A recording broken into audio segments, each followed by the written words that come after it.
Started off with some trending news right now, and 5G and the rollout in the UK is going to be delayed, according to this latest report. Has to do with the UK removing Huawei from its 5G network. This was an announcement by their government.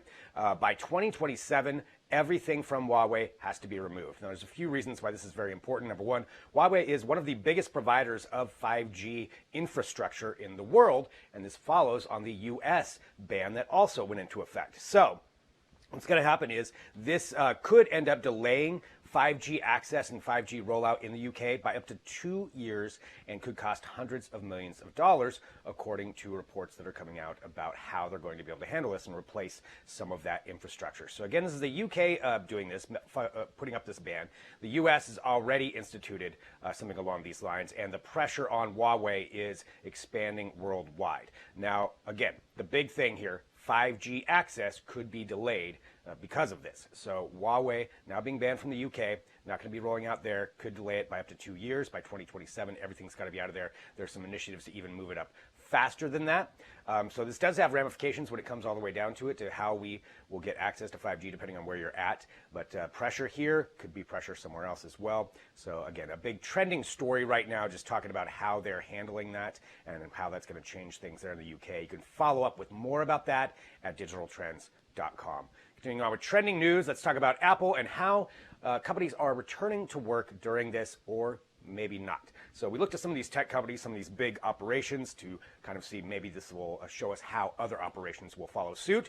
Apple earlier said that they were going to start encouraging their employees to return full-time to their headquarters there in the US, and now they've come out and said not so fast, that they don't anticipate a full return to physical offices before the end of the year. So they're now saying it could be till next year before they actually return to their offices. They're encouraging employees to work from home. They're doing the same thing with a lot of their retail stores, depending on where they are in the world. Now, in the US, a bunch of them have closed back up again.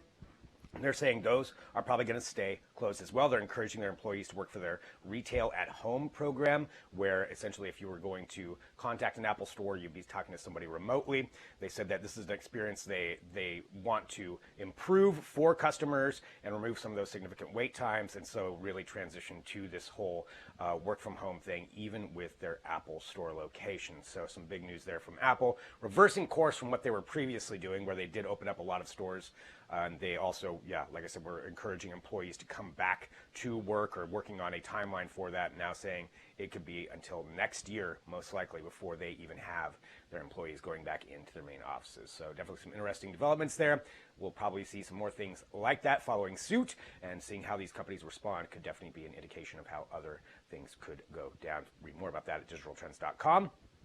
Along the lines of Apple, if you may remember this, if you do, a couple of years ago, 2017 actually is when the lawsuit was first brought up, settled in 2018, when Apple had to admit that they were throttling some iPhones. That's something that, a lot of people have talked about. Like, is it a conspiracy theory? Are they throttling the old phones to make you buy a new one? Well, Apple was in fact throttling phones, and they were doing that, they said, because of some of the older batteries not being able to handle some of the iOS updates that came out. But they didn't tell anybody about it, and when they did finally tell somebody about it, what they did was they offered a discount on a new battery or replacement battery for some of these old phones, but they also had to settle a lawsuit for $500 million.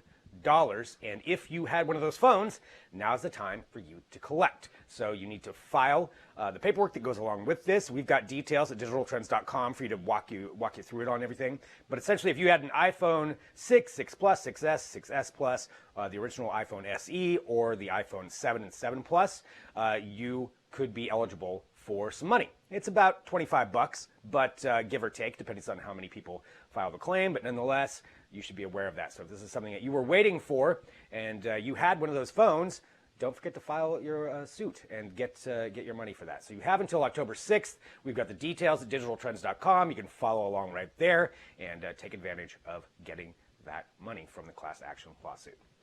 Continuing on with trending news, let's talk about Amazon and something that they're doing. Now, we know Amazon has their Amazon Go stores, where essentially you walk in, you grab something, you sign in with your Amazon account, it registers what you're taking, and then you can just pretty much leave. Well, they're working on other ways to do this with now a new shopping cart called a Dash cart, and this will be instituted in one of their actual physical grocery stores that's being, well, whenever it opens back up. It's in the LA area, but this is something they'd want to send to other places. So the Amazon Dash Cart works like this. You sign up, you come in, you scan your Amazon account there, and then you lock, so you're locked in with your cart.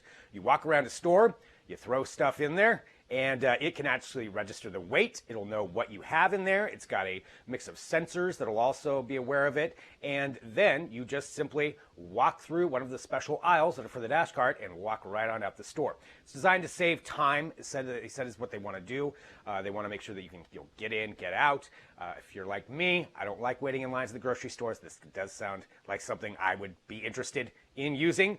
But right now, the Dash Cart not unveiling yet because they're waiting for that store in LA to open up so that they can actually get that going. But still, interesting development of what Amazon is doing as they continue to innovate when it comes to these actual stores and trying to get people in and out, and also take a little bit of a bite out of the actual grocery store brick and mortar market. That is something that Amazon has out, so you can read more about that at digitaltrends.com. Continue on with trending news. Let's talk about this big unveiling yesterday from Ford. The new Ford Bronco is out. First time in 24 years that Ford has put out a Ford Bronco. It'll be 25 by the time this one actually does roll out. But this is it. They're coming back. They're going after Jeeps with this design. Now, the Ford Bronco, certainly a popular car back in the day.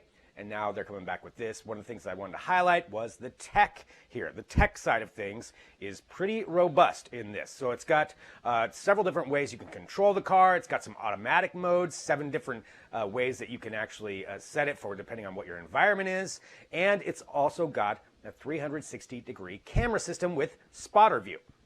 So spotter view puts a camera in front of each tire. So you can actually see where each tire is at as part of this. It's got an 8-inch screen or a 12-inch screen that you can upgrade to when it comes to inside there. And it's also got the Sync 4 infotainment system. So this is the first of Ford's models to get this kind of entertainment system. It's one that it comes standard wireless with Apple CarPlay, Android Auto. It's got over-the-air updates. It's got 1,000 trail maps built into it and all kinds of pretty incredible tech that's going on with this thing. So it's not only designed for the outdoor use, it's designed to be cutting edge and able to get those updates over it. So it'll be interesting to see how the sales go on it. It starts off at about $30,000, and we've got all the details that you can read up on about it at digitaltrends.com. Personally, I think it looks pretty cool, but we'll have to see how that does. And continuing on here with trending news, let's talk about NASA. We are, as of this moment, about a couple of weeks away from NASA launching the Perseverance rover to Mars. And a couple of interesting things with that I'll tell you about. But NASA launched basically a blockbuster kind of sci-fi trailer to go along with this because they want you to watch. And it's coming up on July 30th is when it's scheduled to launch right now. There's a bit of a window there that could change, but that's what they're targeting. So the Perseverance will launch aboard a United Launch Alliance Atlas V rocket, and it is going to be the largest, heaviest, and most sophisticated vehicle that NASA has ever put onto the surface of Mars. A few different things it's doing.